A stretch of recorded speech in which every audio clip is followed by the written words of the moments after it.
Penguasa kuil surgawi. Bab 187. Ah! Xiao Su meraung, mengaum dengan gila. Saat berikutnya, dia tiba-tiba mematahkan ujung pedang panjangnya dan menebaskannya ke wajahnya. Tak lama kemudian suara letupan terdengar, Xiao Su begitu kejam padanya, seolah-olah dia tidak bisa merasakan sakit sama sekali. Saudaraku! Xiao Xiao tidak tahan untuk berteriak pada Xiao Su di dalam. Tapi Xiao Su tidak bereaksi sama sekali, tapi terus menggaruk wajahnya dengan ujung pedang. Segera seluruh wajahnya menjadi berlumuran darah, dan wajah dingin aslinya benar-benar hilang. Seluruh orang menjadi sangat ganas. Tik-tok, tik-tok, tik-tok. Xiao Su berhenti, dan tetesan darah merah cerah menetes dari wajahnya. Tangan kirinya yang memegang ujung pedang juga berlumuran darah. Xiao Potian dan Xiao Xiao, yang berada di tengah hujan di luar pintu, gemetar hebat saat ini. Mereka melihat keadaan Xiao Su yang menyedihkan, mulut mereka terbuka lebar, dan mereka terdiam untuk waktu yang lama. Para tetua yang tersisa dengan nama keluarga asing yang masih hidup di aula tidak berani berbicara lagi. Untuk sesaat, seluruh aula menjadi sangat sunyi. Setelah sekian lama, Xiao Su, dengan kepala menunduk dan darah menetes dari wajahnya, berkata kepada Xiao Xiao, "Saudaraku, aku telah melakukan terlalu banyak kesalahan dalam hidupku. Keluarga Xiao, ayo kita bangun kembali. Kamu akan menjadi bertanggung jawab untuk ini. Kepala keluarga seharusnya lebih baik dariku." Bas. Pada saat ini, Xiao Xiao sedang berdiri di luar. Dia tidak tahu kenapa.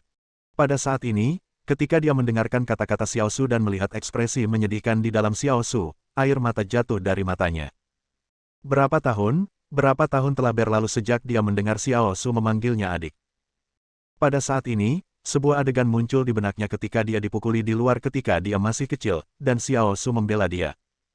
Saat itu, dia mengikuti Xiao Su sepanjang hari, memanggilnya saudara. Belakangan, ketika Xiao Su menjadi kepala keluarga Xiao, terutama setelah dia gagal menikahi wanita yang disukainya, dia berubah, keseluruhan pribadinya berubah. Saat ini, Xiao Xiao sepertinya melihat Xiao Su lagi, kakak laki-laki yang berdiri di depannya. Saudaraku, ada lebih banyak air mata di mata Xiao Xiao. Tapi Xiao Su tidak berbicara lagi, tapi berbalik, mengangkat pedangnya, dan mulai membunuh dengan gila-gilaan lagi. Darah berceceran di aula, dan seorang tetua dengan nama keluarga berbeda meninggal. Mungkin ada orang yang tidak bersalah di sini, tapi Xiao Su tidak lagi mempedulikannya saat ini. Keluarga Xiao telah tiada, jadi jika keluarga Xiao dibangun kembali, maka harus dibangun kembali dengan lebih menyeluruh. Dengan membunuh orang-orang ini, Xiao Xiao dapat membangun kembali keluarga Xiao dengan lebih lancar. Xiao Potian juga terdiam, dan dia tidak mengatakan apa-apa lagi kepada Xiao Su yang masih membunuh dengan gila-gilaan di dalam. 10 menit kemudian, Xiao Su membuang pedangnya, menemukan topi untuk dikenakan di kepalanya, dan pergi. Tepat ketika Xiao Su berjalan ke gerbang, Xiao Xiao di belakangnya menghentikannya dengan air mata berlinang. "Saudaraku, maukah kamu kembali lagi nanti? Kapan kamu akan kembali?" Xiao Xiao berteriak pada Xiao Su dengan sedih dan rumit. Xiao Su berhenti sejenak, tapi tidak berkata apa-apa lagi. Sebaliknya, dia mempercepat dan menjauh, dan segera sosoknya menghilang. Saudaraku, Xiao Xiao di halaman merasa lebih sedih. Luka di tubuhnya juga terkena dampak lagi, dan bekas darah mengalir keluar dari sudut mulutnya lagi. Saat berikutnya, Xiao Xiao memandang Xiao Potian di sampingnya dan bertanya, "Ayah, apakah kita masih perlu membangun kembali? Keluarga Xiao, apakah masih perlu?"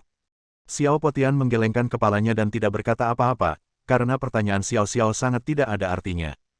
Apa itu keluarga? Apa itu rekonstruksi? Apakah ini hanya masalah mencari tempat baru untuk membangun keluarga Xiao lagi? Tidak, bukan seperti itu, karena selama mereka masih hidup, keluarga Xiao akan tetap ada. Ayah, apa yang kita bicarakan?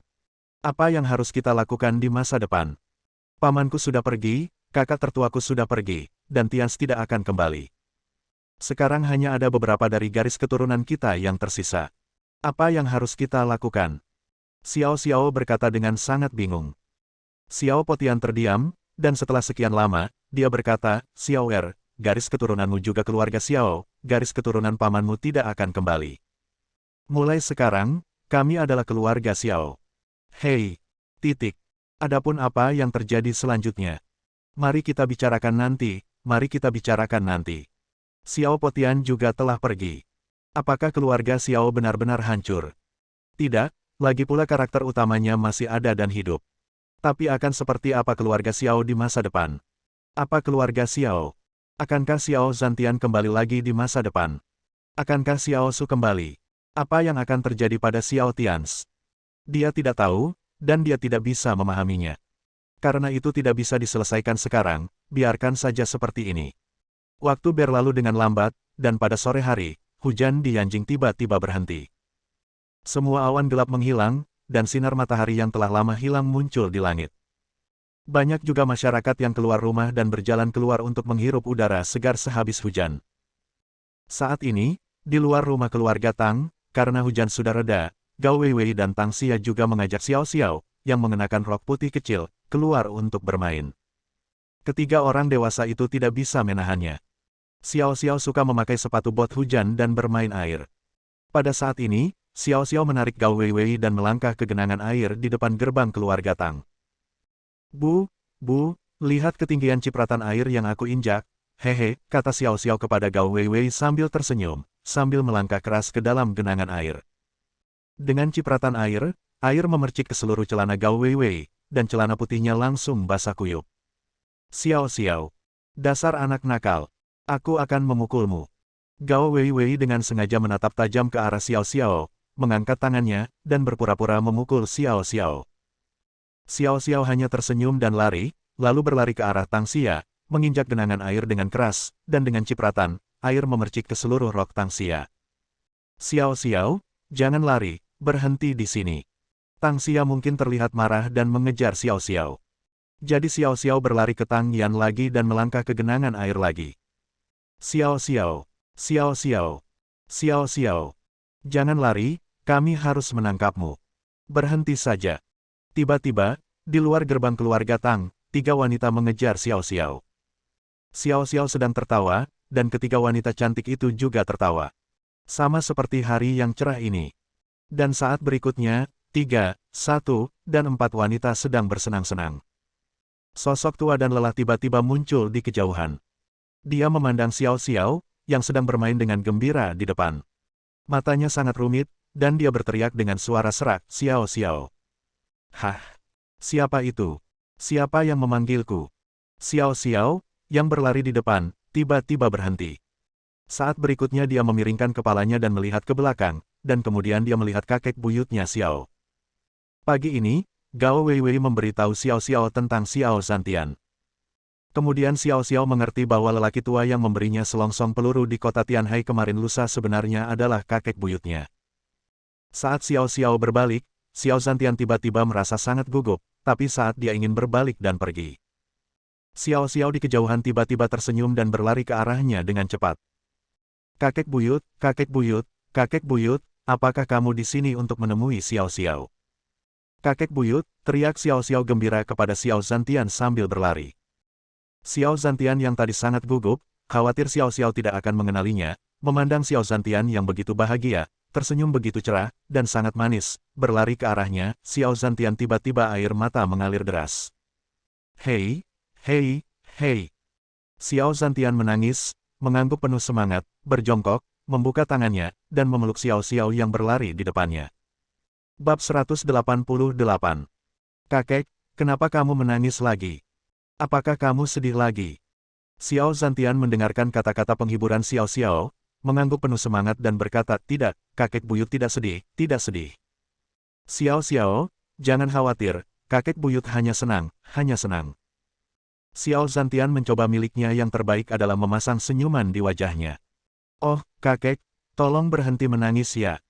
Berhenti menangis, Xiao Xiao mengulurkan tangan kecilnya untuk menyeka air mata Xiao Zhantian. Xiao Zhantian dengan lembut dan penuh kasih sayang memeluk tubuh kecilnya sedikit demi sedikit. Dia sudah tahu bahwa Xiao Su membunuh semua tetua keluarga Xiao dengan nama keluarga asing dan menghilang.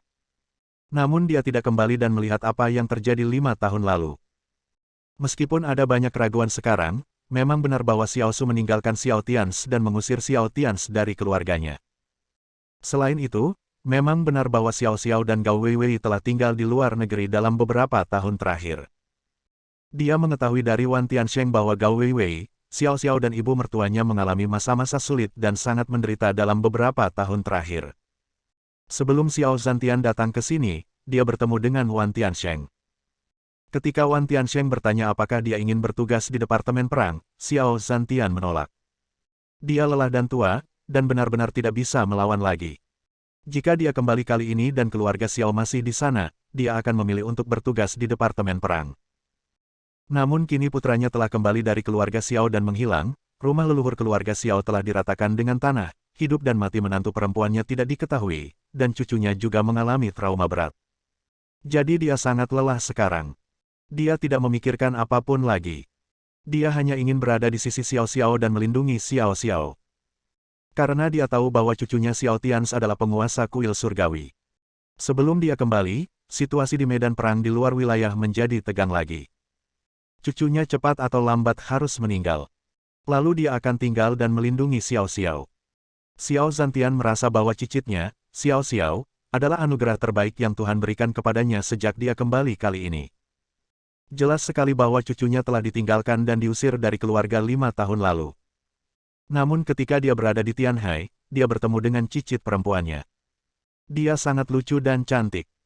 Xiao Zhantian menangis sambil memegangi Xiao Xiao itu di pelukannya. Air mata di matanya tidak dapat dihentikan tidak peduli seberapa keras dia berusaha. Kakek. Gao Weiwei di kejauhan memandang Xiao Zhantian, yang sedang berjongkok di tanah sambil memeluk Xiao Xiao dan menangis. Orang tua yang telah berjuang untuk kerajaan naga sepanjang hidupnya, ketika dia kembali dengan pahala yang sempurna, dia menemui hal seperti ini. Gao Weiwei tidak dapat membayangkannya saat ini, dia tidak dapat membayangkan suasana hati lelaki tua di depannya saat ini. Mata Gao Weiwei memerah saat dia melihat pemandangan di depannya. Saat ini, sosok Xiao Tians muncul di belakang Xiao Zhantian di kejauhan. Xiao Tians berjalan langsung kembali ke keluarga Tang. Ayah. Kakek buyut menangis lagi. Tolong segera hibur dia. Xiao Xiao, yang sedang digendong oleh Xiao Zhantian, melihat Xiao Tians muncul di belakang Xiao Zhantian, jadi dia buru-buru berkata kepada Xiao Tians dengan cemas. Saat ini, tubuh Xiao Zhantian tiba-tiba membeku. Dia dan Xiao Tians telah bertemu beberapa kali, tetapi mereka belum pernah saling mengenali sebelumnya. Dan apakah itu kesalahan Tang Yun atau kesalahan Xiao Su 5 tahun lalu, pada akhirnya Xiao Tians lah yang paling terluka. Jadi saat ini, Xiao Zhantian tidak berani melihat kembali ke arah Xiao Tians. Dia merasa bahwa dia bukanlah kakek yang baik dan pergi ketika Xiao Tians masih sangat muda. Dia tidak tahu apa-apa tentang apa yang terjadi 5 tahun lalu. Xiao Zhantian tercengang, dan Xiao Tians juga tercengang dengan mata merah. Orang tua di depannya adalah kakeknya, kakek kandungnya.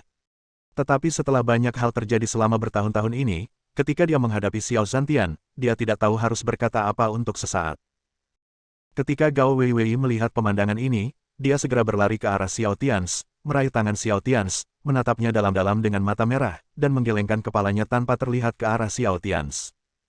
Pada saat ini, Xiao Zhantian akhirnya sadar dan perlahan berbalik. Dalam situasi ini, ketika menghadapi Xiao Tians, dia tiba-tiba merasa gugup.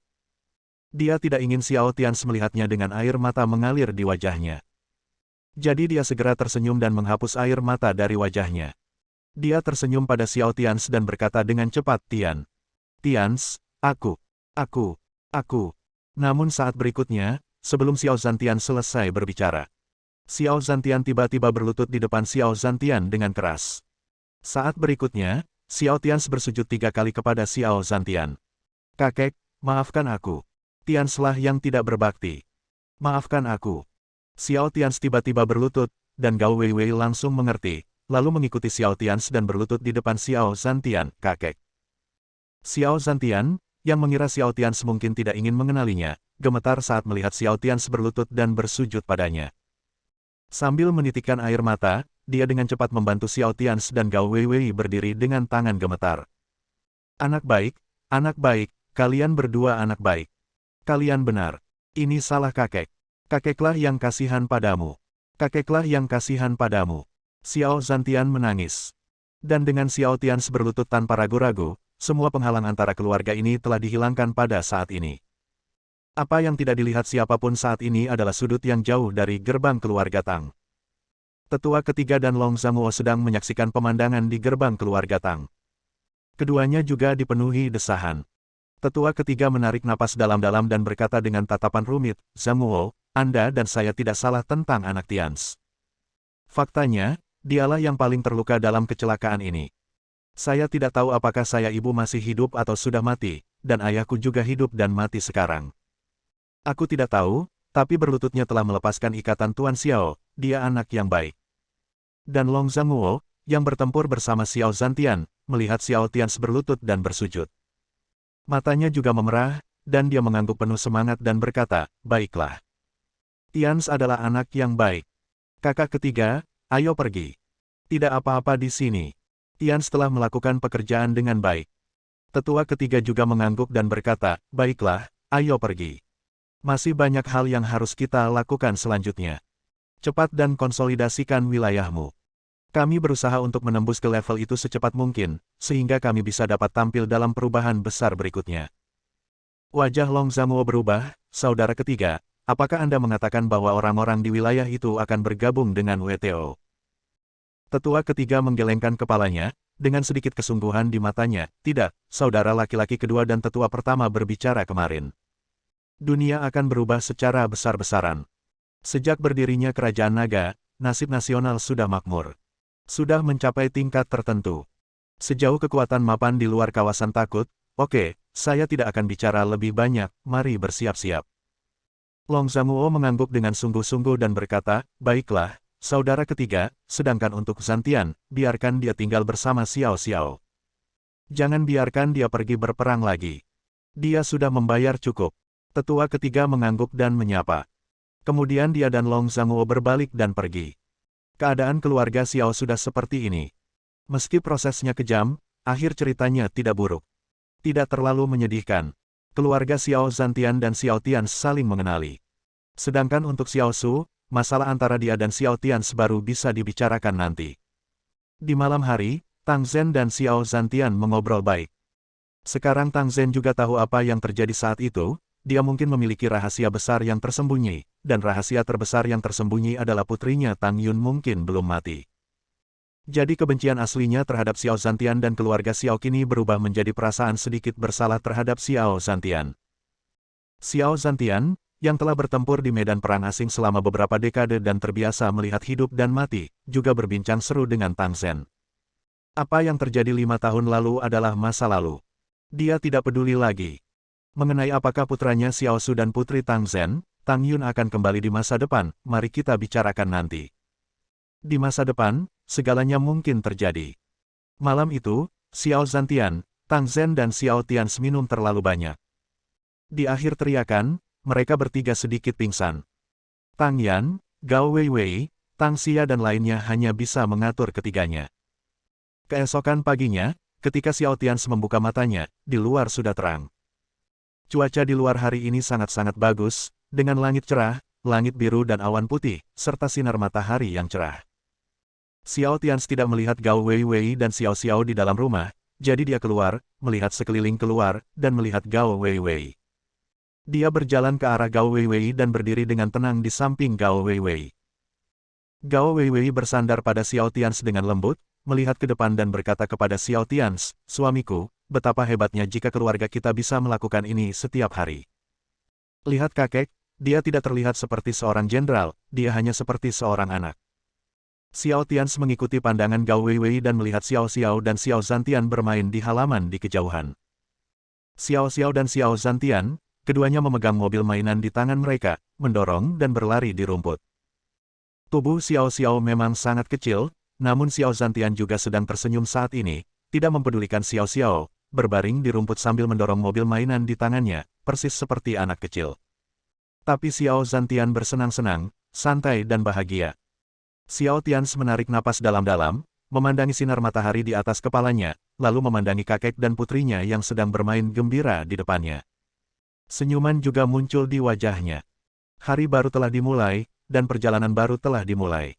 Dia banyak berpikir kemarin, apapun yang terjadi tahun itu. Dia, Xiao Tians, dan penguasa kuil surgawi, Xiao Tians, semuanya akan bergerak maju seperti sebelumnya. Tidak ada yang bisa menghentikannya. Dia akan mencari tahu benar dan salah tahun itu. Jika ibunya masih hidup, dia akan menemukannya. Bersambung.